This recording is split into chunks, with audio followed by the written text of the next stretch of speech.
Holloway versus Conor McGregor. In our event doesn't matter. That just shows how pressed they are. Today's video has everything a heavyweight demolition, a 15-second main event that left everyone furious, a backstage confrontation that nearly turned into a full brawl, and one announcement that completely broke the internet. And that last one, Dana White pulled it off in the most perfectly timed way possible. Stay until the end because that story changes everything. Wow, I can't believe what just happened. Jake Paul's MVP promotion finally launched. And let's be completely honest, it didn't come close to the hype. The entire card was built on faded names from the past. Nobody in 2026 genuinely views Nate Diaz as a top-tier fighter. Nobody was truly excited about Mike Perry.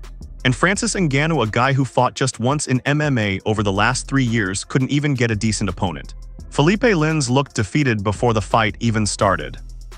We're live from the fight, and I don't know what the is going on. And Ngannou made him pay for it immediately. From the opening seconds, he was hunting for that one perfect shot, and he found it in the very first round. Total demolition. But the real story came after the knockout.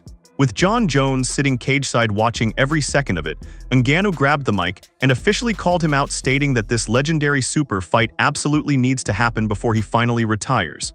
Jones said nothing. He didn't have to. That's my man! That's my man! Before that, the main card opened with something nobody saw coming. Rozenstruik completely flattened former UFC heavyweight champion Junior Dos Santos in just 2 minutes and 59 seconds. One vicious right hand rocked JDS, then another absolute bomb put the Brazilian out cold. The biggest win of Rozenstruik's career, and it wasn't even close.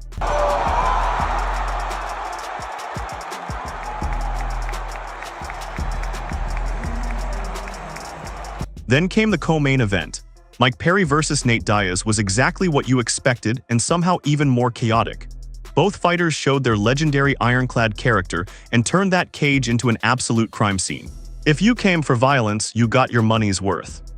Sitting right over there was Johnny Bones Jones. I believe he's sitting right over there right now in the vicinity of that shot. You see him right there, he's standing up with his arms.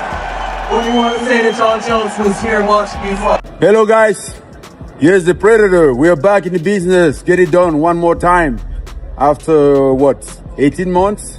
Yeah, we finally get back and managed to get it done. Thank you for watching. Stay tuned because we are working on something coming next. We need to keep you busy now since we are busy ourselves. See you, bye-bye.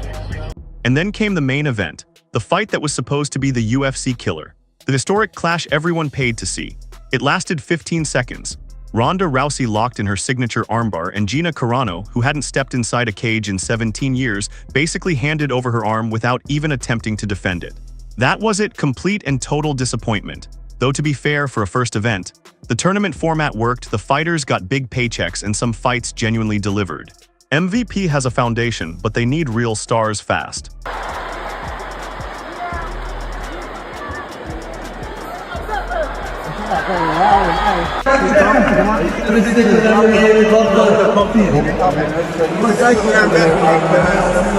Bro, I blessed that boy right there. The historic clash lasted a pathetic 15 seconds. After a brief scramble on the canvas, Ronda Rousey locked in her signature armbar. Gina Carano basically just handed over her arm and didn't even try to defend it. That was it. An event that was hyped up as a UFC killer ended with Rousey easily submitting a fighter who had not stepped into a cage in 17 years. All right, and any thoughts on Max Holloway and Conor Part 2? Do you have any predictions on that fight? It was announced today. No, that's gonna be a good fight though. About time.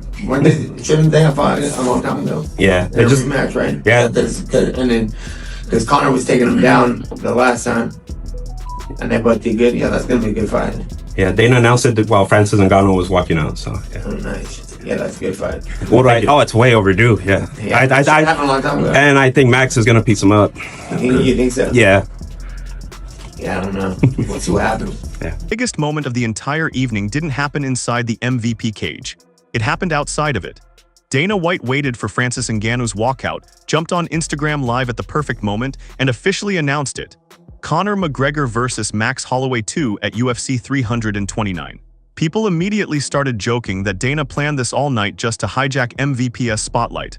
And honestly, it worked perfectly. Wow, I can't believe what just happened.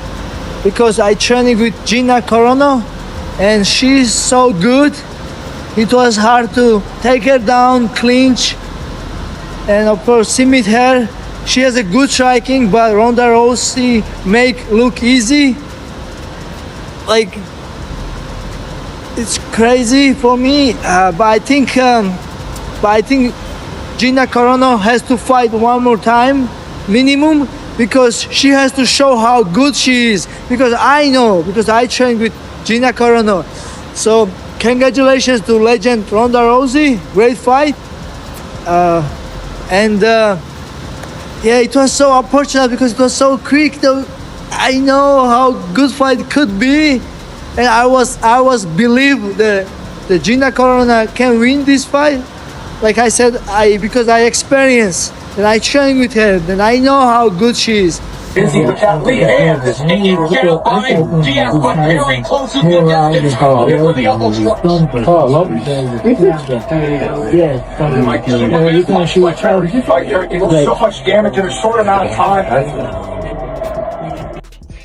there was one gripe, I guess, about the MVP card tonight is the pacing's a little bit off. They're a little slow in the pacing. They're trying to fit as much in as they possibly can, which I think I understand because it's the first fight they've done in terms of MMA.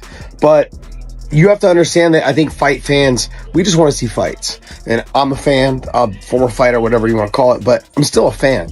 And I think the pacing is very important if you want to keep people engaged. A second. Right after the announcement, he posted a brutal throwback photo from their first fight with the caption, "You're going to put respect on my name." Old school Conor energy immediately. And yes, a lot of fans are still skeptical. We have been burned too many times. The broken leg in 2021, the toe injury in 2024, the contract disputes that dragged on for years. But this time feels genuinely different. Dana White doesn't stand in front of cameras and guarantee a date unless those contracts are completely locked in. This rematch is 13 years in the making. Holloway has been chasing revenge since 2013. Now he finally has his shot, and McGregor has everything to prove. UFC is right now in the co-main event, whereas MVP is the fight before the co-main event with Francis Ngannou coming up. And I know they want to build up to Francis's return and, you know, the Nate and Perry fight. They want to build that up. But ultimately, it's the pacing of the whole card that really keeps the fans engaged. You don't want them to, especially on a night where you're competing with the UFC. You don't want to you want to lull them to sleep where they flip back to the UFC and they never come back. So to me, that's the one gripe I would have right now. But so far, the fights have delivered. Everything's been spectacular. I'm really enjoying this MVP card. And then there's the story that almost turned physical before anyone even knew what was happening. Arman Tsarukyan and Kurdish fighter Namo Fazil came within seconds of a full brawl backstage at the MVP event. The reason goes back to a live stream where Arman made wild comments claiming Kurdistan isn't a real country and calling Kurdish people gypsies. Fazil didn't forget, and backstage he made sure Arman knew it. This beef isn't over. Many saw that as a little too convenient in terms of timing. What happened? What happened? Conor McGregor versus Max Holloway. I love the cokehead is back. Nice. Listen. Yeah, that's cool, bro. Cool. Yeah, drop it during our event. Doesn't matter. That just shows how pressed they are. Little insecure boys trying to piggyback off of our event and try to put some news over top of us. It's not gonna work, buddy. John is on Netflix saying, you know, hey, if these guys want to help me take a look at my contract. So, Jake, is that actually something that you would entertain? Is that something? We don't want to get sued. They've been already sending out lawsuits this week. We don't want to get sued. No comment. Next question. Thank you, Brett. I'm going to use Claude Legal and review John Jones' contract. Congratulations, Francis, right here. Saeed from Combat Sports Today. I don't know if you noticed during your walkout, Dana White went live on Instagram and announced Conor McGregor's return. Did you realize that or no? And how do you feel about it? And what the fuck do I have to do with that? I mean, so I should stop my workout and look what is going on with. So who wins, McGregor or Holloway? Drop your prediction in the comments right now.